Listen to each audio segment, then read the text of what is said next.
sinasabi nila pag may kabuti daw, tirahan daw to ng mga duwende. Ang nasa likod ko ngayon ay ang isa sa pinakakinakatakutang lugar dito sa Tubaros. Delikado to kasi padilim na. Tinatawag nila ito na Murumok. Matatagpuan ito sa tinatawag na Tata o mas kilala bilang City of Waters dahil napapaligiran ito ng isang malawak na lake. Taong 1878 pa ay sinasabing nakatayo na ang lugar na to. Subalit sa paglipas ng panahon, unti-unting lumungkot at naabandona. Maraming mga turista ang namamasyal dito sa umaga. Subalit pagkagat ng dilim ay iba na ang nangyayari at wala nang gustong dumaan sa lugar na sinasabi nilang bahay ng mga engkanto.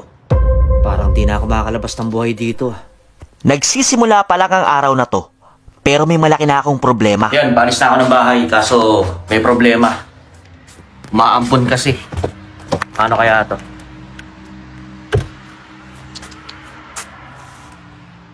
Sige, bahala na. Pero hindi ako magpapatalo at tutuloy pa rin ako. Grabe, ang ganda dito. Narating ko ang isang napakalaking lawa. At sa napakalawak na lawang ito, ay nakita ko ang mga migratory birds. Grabe ang lawak ng lake dito.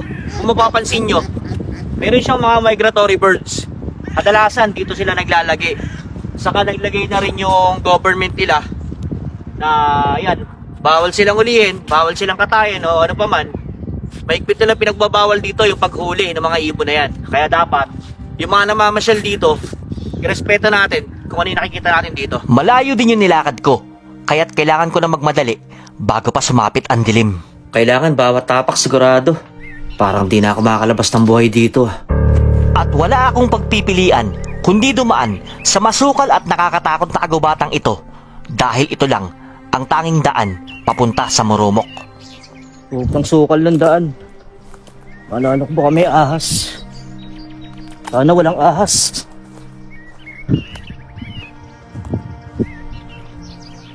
Grabe naman yung daan dito. Parang di tayo gabihin. Mahirap pag ginabi tayo. Wala tayong matapakang ahas.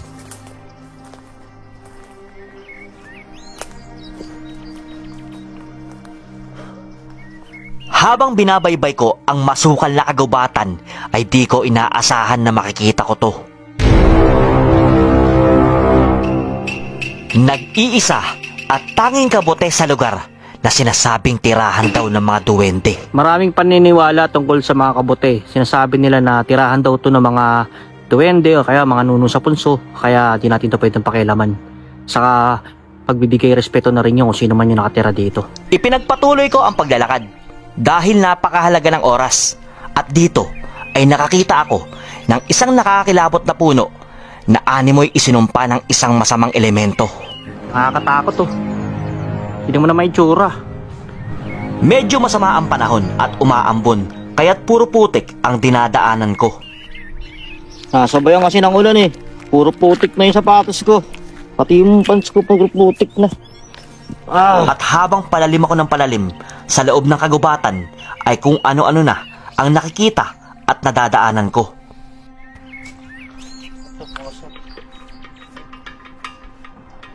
May poso sa gitna ng gubat, astig. Nakapagtataka kung bakit mayroong poso sa loob ng kagubatan. Pero mas kinabahan ako sa sumunod na natagpuan ko. Grabe to, parang ataol. May bulaklak saka may may kandila. Ano to, nicho? Nakakatakot naman to. Ayun meron siyang kandila Oh. Grabe, nakakatakot naman to. Isang libingan ng hindi kilalang tao at mukhang may matinding sikreto na nangyari dito. Sobrang tiyaga nung nagdadala nito. May bulaklak pa. Siguro kung makikita mo to sa ating gabi tas matatapatan mo lang ng flashlight, sobrang creepy. Unti-unti nang kumakagat ang kadiliman at kailangan ko na ditong makalabas bago pa ako mapahamak sa mababangis na hayop. Sobrang tarik ng daan. Sabi po.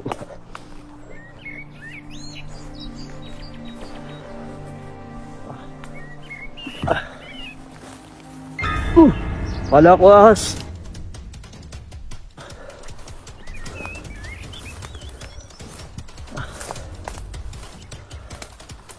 Oh.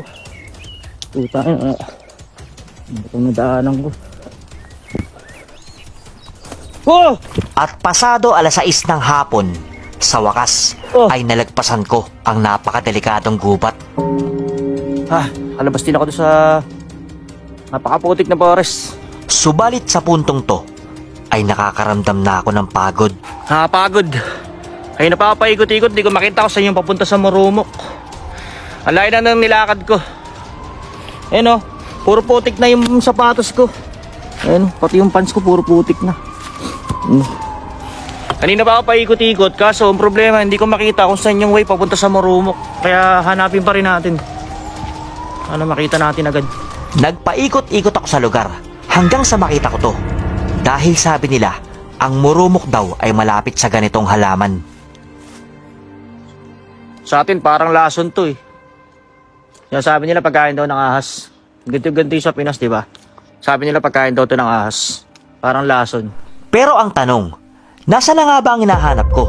Sana makita natin yung papunta sa Morumok kasi medyo dumidilim na rin. Makikita ko pa kaya ito? Kaya't naupo muna ako sa isang tabi at lingid sa aking kaalaman.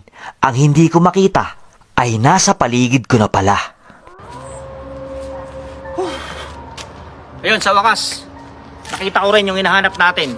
Ito yung tinatawag nila na Morumok. Iniiwasan to ng mga taga rito dahil sinasabi nila marami ang mga nakikita rito na hindi may paliwanag. Mga elemento o espiritong ligaw na di natin alam. Wala na akong sinayang na oras at habang ginagawa ko ang intro ko, dito ay mapapansin nyo ang isang imahe na hugis muka. Imahe nga ba yan ng isang elemento? At ang sagot ay matutuklasan nyo kapag tinapos nyo ang bidyong ito. Inakit ko yung taas nung Morumok. Nandito ako ngayon sa tuktok. Sinubukan ko itong akitin para makita ko rin kung ano yung tsura niya pag nasa taas ka. Sobrang lamig sa taas. Hindi naman siya ganun kalaki, pero kung sa gabi to, nakakatakot kung mag-iisa ka lang dito. Magmula sa taas ay tanaw ko kung gaano kaganda ang paligid ng Morumok. At dahil medyo maliwanag pa, ay mayroon pang namamasyal dito. Umakit ako dun sa tuktok ng Morumok kasi gusto ko makita yung itsura niya sa taas. Medyo madilim na kaya kailangan natin bumaba. Medyo delikado. Saka baka madulas tayo, sobrang daming lumot. Pag nagkamali tayo ng tapak dito, wala na, finish na tayo. Ayan. Sobrang dulas. Sobrang dami kasing lumot. Luma na yung mga bato. Bago pa dumilim, ay sinimulan ko na itong pasukin dahil interesado din ako malaman kung ano nga ba ang makikita ko sa loob. Sabi nila nakakatakot daw dito. Marami daw nakikita yung mga dumadaan dito. Pero sa tingin ko naman, dahil lang sa kalumaan siguro. At sa patuloy kong pagdilibot, ay dito ako kinilabutan. 3 imahe na inukit sa bato at posibleng sila ang nagmamay-ari ng kastilyo.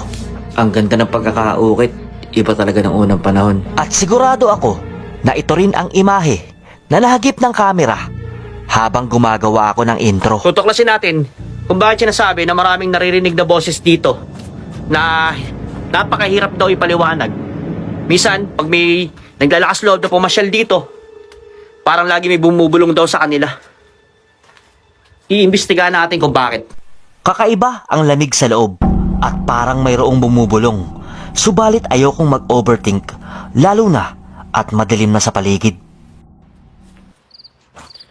Para sa akin, kaya ito kinakatakutan kasi dahil siguro sa itsura ng pagkakagawa, saka dahil matagal na nga itong abandonado, mahigit ng 100 taon. Sinasabi nga nila na taong 1878 pa raw nang itinayo itong Morumok. Pero dahil matagal na nga abandonado, marami na yung mga naglipa ng kwento na sinasabing mayroon daw mga nagpapakita rito na hindi natin maipaliwanag. Mga kwentong bayan na kahit naman sa Pilipinas, mayroon din. Hindi ko alam kung anong ibig sabihin nito or sino-sino sila, pero kung titignan mo mabuti, nakakatakot naman talaga pag nakita mo to, pag pumasok ka dito sa loob. Sa ngayon, hindi ko makuha yung mga anggulo na pinaka the best na mabibigay ko sa inyo kasi mag-isa lang ako eh. Gumagamit lang ako ng tripod para ma-explore natin yung loob ng Murumok. Malamig na rito kasi papasok na yung winter eh. Pero dahil gusto ko may dokumento to at nang mapuntahan natin ng mas maaga habang nasa Europe pa ako, ginawa ko na para ibahagi sa inyo. Mayroon din daw ditong mini underground. Pupuntahan natin ngayon yung sinasabi nila na para siyang mini underground ba tawag dito. Subalit sa tagal na ng panahon, kinain na ito ng lupa. At ang masaklap sa lahat ay ginawa tong basurahan ng mga malalakas ang loob na pumupunta dito sa umaga. Sobrang sayang ng lugar na to kasi part na to ng history nila eh. Kaya sana may maglakas loob or makaisip na pagandahin to sa alagaan. Kasi napansin ko, sobrang kalumaan kaya siya kinakatakutan. Saka yung sinasabi nila na marami daw naririnig dito na mga boses, sa palagay ko, hindi naman yun multo kasi malapit to sa lake eh. Open to. Kaya yung hangin, possible na yun yung nasasagap nila. Kaya inaakala ng iba na merong bumubulong or mga espiritu na nagkalat dito. Grabe, nakaka-amaze yung mga ganitong lugar. Kasi sana naalagaan man lang tong mabuti. Sayang kasi. Ito yung mga bagay na dapat iniingatan kasi magiging part to ng history ng isang bansa. Siguro kung maalagaan lang tong mabuti, maaari na maging puntahan to kahit sa ating gabi. Iniikot ko to eh. Ayoko naman sabihin na mayroon ako nakita dito at mayroon ako naramdaman dahil sa totoo lang, wala naman talaga. Yung pakiramdam habang nandito ako, parang normal lang, para lang ako namamasyal. Kasi mahirap naman nalolokoy ko kayo na may nakita akong multo. Eh wala naman talaga. Yung sinasabi nila na mayroong mga nagsasalita, may naririnig na boses, possible yun na dahil lang sa hangin, dahil malapit nga to sa lake. Ayan o. Yung nakita nyong ilaw na yan, nandiyan yung lake. Mamaya pupuntahan natin. Lumabas muna ako para magpahinga. At dahil kumakalam na din ang aking sikmura, ay naisipan ko ng kumain. Baka abutan tayo ng ulan. Nagdala na ako ng tent. Kaya lang, nagtanong ako kung pwedeng magkabit ng tent dito. Doon sa nasalubong ko, doon sa may pinakabungad ng gate na medyo malayo dito sa Murumok. Sabi nila baka daw bawal. Kaya di ko na lang kinabit yung tent. Hanap na lang ako ng pwesto na pwede kong pagstayan para makapagpahinga muna. Habang nagta-timelapse ako, ay kung ano-anong tunog ang naririnig ko. Mga sipol, bulong at langit-ngit na kakaiba, lalo na kung ikay nag-iisa. Pag may nakita kayo, nakakaiba, sa paligid o sa likod ko,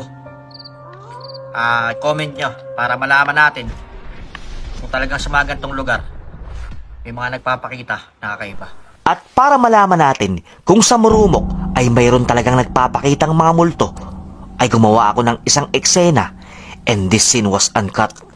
Sinadya ko hindi cut yung video na to para mapatunayan natin kung talaga sa mga gantong lugar mayroong mga di may paliwanag na pangyayari at mga nakikita na hindi natin dapat makita at lalong hindi nakikita ng mga ordinaryo tao. Kaya kung meron kayo nakikita na nasa likod ko ngayon, i-comment nyo yan para malaman natin.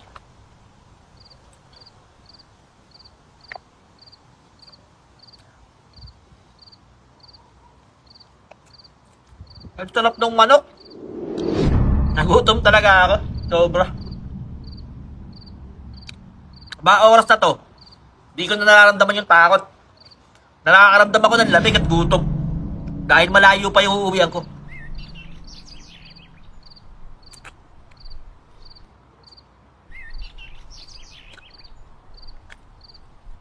Bakit nga ba tayo spaghetti? Spaghetti, saka manok. Jollibee, baka naman. Pero patuloy ang mga pagsipol, kaya muli akong napalingon. At kailangan nating tuklasin kung ano ang tunay na dahilan ng mga ito.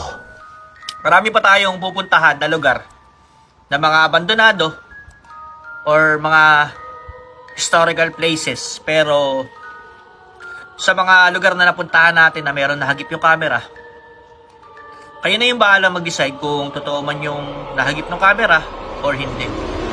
Pero hindi ko pinagtutulakan sa inyo na lahat yun paniwalaan nyo. Kasi ang nakikita ng camera, maaaring nagkakamali din. Gumagawa tayo ng video para ma-entertain natin lahat ng tao, pero hindi tayo gagamit na kahit anong props para na naman loko na meron tayo nakikita. Dahil hindi biro ang pagpunta sa mga ganitong lugar. So yun, naiikot na natin yung loob ng Morumok. Ngayon, gagawin natin bago tayo malis, kukuha tayo ng litrato. Tingnan natin kung may makaka-capture yung camera. Subukan natin picturean. Try lang natin kung meron tayong makikita. Sige, pipicturean natin. Kita ba yung cellphone? Ayan. Picturean natin yung Morumok. Isa, dalawa, tatlo. Ito ang aktwal na kuha ng kamera.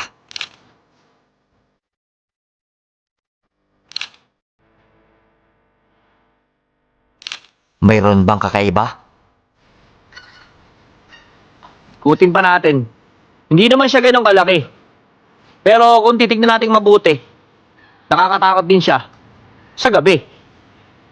Para sa akin, hindi naman nakakatakot ang lugar na to eh.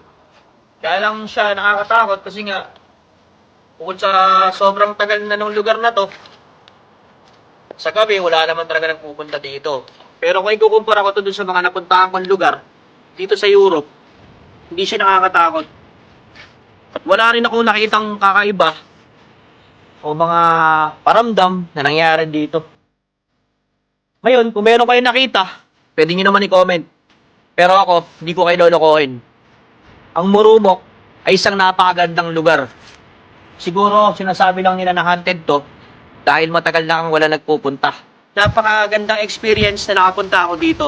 Alam niyo, sa totoo lang, napakalamig na ngayon dito dahil mag-winter na. Pero dahil maraming nagsasabi na ang Morumok daw ay isang nakakatakot na lugar at iniiwasan, kaya gumawa ako ng isang malalim na pagtuklas. Yung sinasabi nila na mga naririnig na boses ay posible na hindi yun multo. Ayoko kayong lokohin at sinasabi ko sa inyo na para sa akin, hindi ito isang multo. Dahil ang Morumok ay malapit kung nasaan ang pinakamalawak na lake dito sa Tabaros.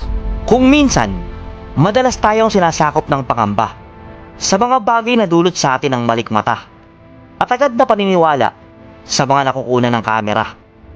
Maaaring ito ay tunay na elemento o di kaya ay mga espiritong ligaw. Subalit sa bawat tanong ay dapat nating matuklasan ang mga kasagutan para hindi tayo nito mailigaw sa maling paniniwala. Ang Morumok ay isang halimbawa na hindi lahat ng abandonado ay dapat katakutan. Dahil kadalasan, tayo mismo ang gumagawa ng sarili nating multo. So, paano mga katuklas? Hanggang dito na lang.